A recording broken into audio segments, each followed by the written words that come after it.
Freedom was branded and designed by hand. Across streets heavy with the weight of segregation, behind the quiet hum of printing presses, and beneath the flicker of street lamps in the deep South, a silent army of artists and designers crafted the visual language of a revolution. Their posters, handbills, and banners did more than announce marches or meetings. They sparked hope, ignited courage, and carved a path toward justice. This is the story of the unsung designers of the civil rights movement, the creators whose imagery stitched together a fractured nation and gave form to the formless dream of equality.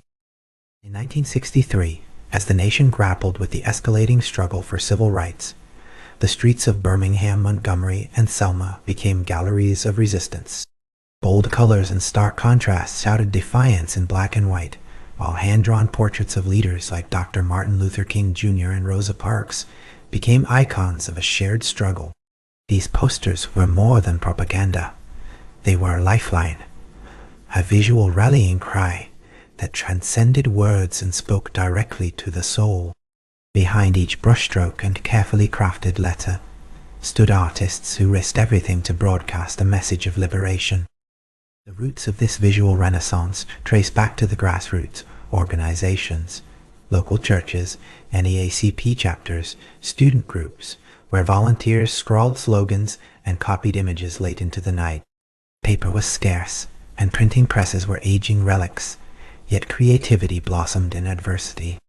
The handmade nature of these works imbued them with an urgency and authenticity impossible to replicate. Each poster carried the fingerprints of its maker, a testament to personal sacrifice and collective resilience. In these humble sheets lay the pulse of a movement determined to rewrite the American story. One of the most iconic images to emerge was the raised fist, a symbol of unity and strength that transcended language and geography. It appeared on flyers calling for marches and sit-ins, on buttons worn proudly by young activists, and on banners stretching across city streets. This simple graphic distilled complex emotions, anger, hope, determination, into a single, unforgettable silhouette. It was a visual code understood by those who dared to dream of freedom, and feared by those who clung to the old order. Among the artists was Emory Douglas, whose work with the Black Panther Party would later define revolutionary graphic art. But before Douglas's rise, many unnamed hands shaped the visual movement. Church basements became studios, and kitchen tables turned into design tables. Photographs were painstakingly cut and collaged. Type was set by hand, colors mixed from limited palettes. Each piece was a labor of love and resistance. These artists wielded pens like swords, challenging the walls of oppression one poster at a time. The posters served multiple purposes. They educated, mobilized, and memorialized. They informed communities of upcoming protests, warned of police brutality, and commemorated fallen heroes.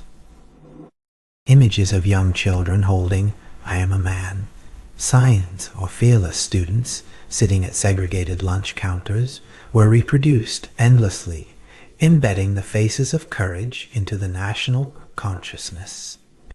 These visuals transformed abstract ideals into tangible realities, making the struggle palpable and immediate for both participants and spectators. Visual culture was not merely supplementary, it was integral to the movement's strategy.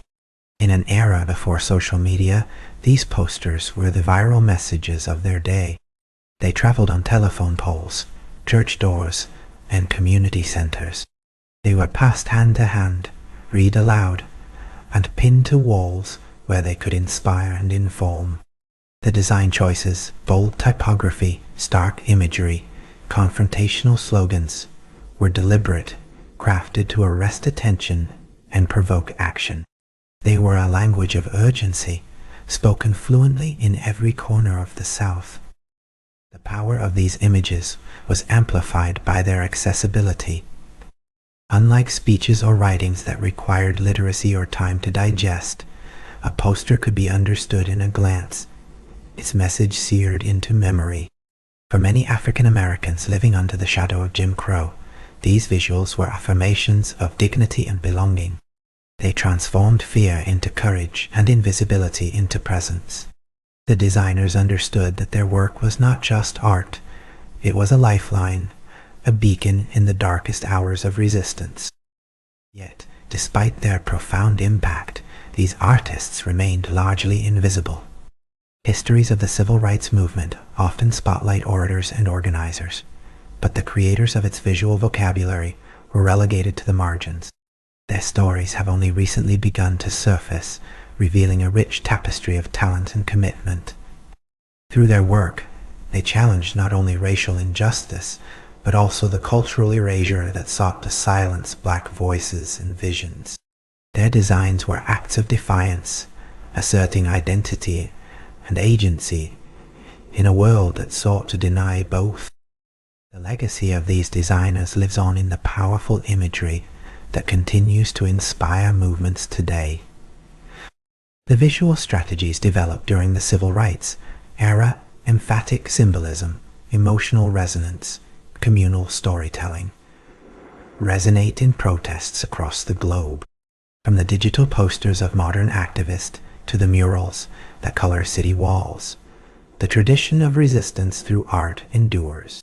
The roots planted by these unsung designers continue to nourish the ongoing quest for justice and equality. As we reflect on the civil rights movement, it becomes clear that its triumph was not only forged in speeches and marches, but also in the countless images that mobilized hearts and minds. These posters and visual artifacts are more than historical relics. They are living testaments to the power of creativity as a tool for social change.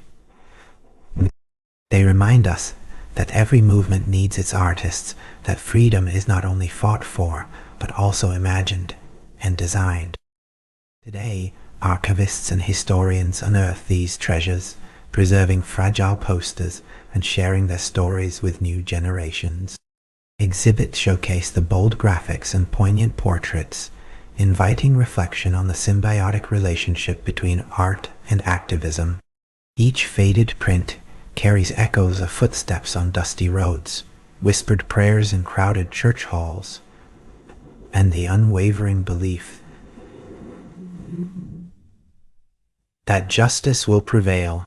In honoring these designers, we honor the full tapestry of the movement and the enduring human spirit that shapes it.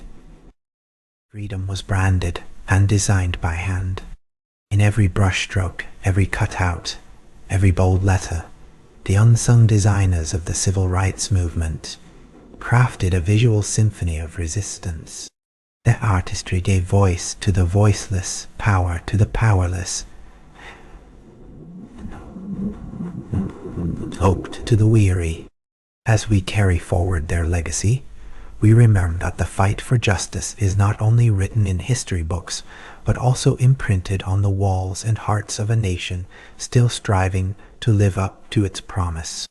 This has been Roots Renaissance. See you in the next chapter.